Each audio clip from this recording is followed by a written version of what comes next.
하나님께서 주신 말씀은 누가복음 11장 1절에서 4절 말씀을 근거로 예수님처럼 용서하는 습관을 가집시다. 두 번째 시간을 가지도록 하겠습니다. 믿음의 삶을 사는 영적 습관 만들기 시리즈 36번째 시간입니다. 어제에 이어 오늘 말씀은 예수님처럼 용서하는 습관을 가집시다 라는 말씀입니다. 어제 우리는 용서를 통해 우리의 죄가 사함받고 시험에 들지 않도록 해주신다는 것을 깨닫게 되었습니다. 그리고 죄에 대한 무지를 우리가 이해하고 용서해야 된다는 것을 알게 되었습니다. 그럼에도 불구하고 실제적으로 우리에게 잘못을 한 사람들이나 용서하지 못하는 그런 사람들을 맞닥뜨렸을 때 우리의 용서가 쉽지 않은 것은 사실인 것입니다. 그래서 오늘은 그 용서에 대한 구체적인 방법을 말씀을 통해서 함께 나누면서 우리 삶 속에서 정말 용서의 습관이 들 수 있도록 말씀을 통해 우리가 변해가는 역사가 있기를 소망합니다. 그러면 우리는 구체적으로 어떻게 용서를 할 수가 있을까요? 첫 번째는 바로 용서의 기도를 시작해야 된다는 것입니다. 아무리 용서하기 어려운 상대라 할지라도 용서하기 원하신다면 그를 위해 기도하시기를 시작하시기 바랍니다. 그것이 바로 용서의 시작이기 때문인 것입니다. 우리는 보편적으로 용서하고 싶지 않은 사람들을 위해서는 기도하지 않습니다. 우리가 누군가를 위해 기도한다는 것은 이미 우리 마음속에 용서의 사역을 시작하신 것으로 보여야 합니다. 그러면 우리가 누군가를 용서하는 기도를 하고 싶은 마음이 없다면 그런 마음이 들 때까지 우리는 무작정 기다려야 될까요? 그것은 아니라는 것입니다. 용서하고 싶지 않은 상대라 할지라도 용서해야 하는 것은 그리스도인의 당연한 숙제인 것입니다. 왜냐하면 용서는 우리의 감정에 따라 하고 말고가 결정되는 것이 아니라 주님의 명령이기 때문인 것입니다. 그리고 우리는 그분의 명령에 대하여 유일하게 타당한 반응을 가질 수 있는 것이 바로 순종이라는 것입니다.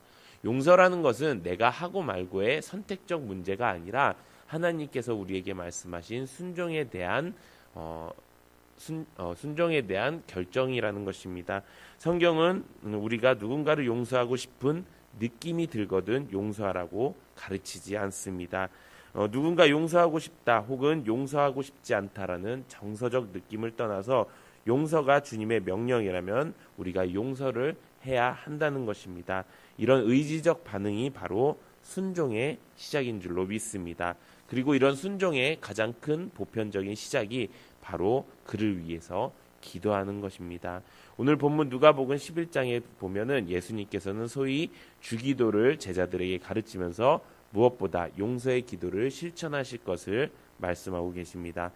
주께서 가르치신 기도는 2절에서 너희는 기도할 때에 이렇게 하라 라는 말씀으로 시작합니다. 그리고 4절에 주기도의 절정에서 어떤 기도를 실천하라고 말씀하고 있습니까? 우리가 우리에게 죄 지은 모든 사람을 용서하오니 우리 죄도 사하여 주옵소서라고 말씀하고 있습니다. 우리가 주님으로부터 무엇보다 필요한 것이 무엇일까요? 그것은 바로 용서인 것입니다. 그 용서가 우리에게 가장 필요한 것이라면 지금 우리도 우리의 이웃을 향해 우리가 용서하지 못했던 사람들을 향해 용서를 해야 한다는 말씀인 것입니다. 그리고 예수님께서는 이것을 그냥 교훈으로만 설교로만 가르친 것이 아닙니다. 당신 자신이 십자가에서 못 박혀 돌아가실 때 자기 목숨을 내어놓고 실천하신 것이 바로 이 용서의 기도셨다는 것입니다. 누가복음 23장 34절에 이렇게 기록되어 있습니다. 아버지 저들을 사하여 주옵소서 자기들이 하는 것을 알지 못함이니이다. 모든 용서에 성공한 사람들은 용서의 기도에 먼저 성공한 사람들입니다. 용서가 안 되시면 주님 내가 진짜 용서가 안 됩니다 라고 먼저 기도하시기 바랍니다. 그럴 때 하나님께서 우리가 용서할 수 있는 마음을 허락해 주실 줄로 믿습니다. 예전에 담임 목사님께서 말씀해 주신 코리텐붐이라는 여사가 있습니다. 그 여사는 자기 언니의 목숨도 빼앗고 자기를 수용소에서 학대한 그 수용소 간수를 만나게 된 그 사건 가운데 용서를 하게 될 수 있었던 그런 일화가 있었습니다. 그렇게 학대했던 그 수용소 간수를 전쟁 후에 만나게 되었을 때 그가 할 수 있는 일은 무엇이었을까요?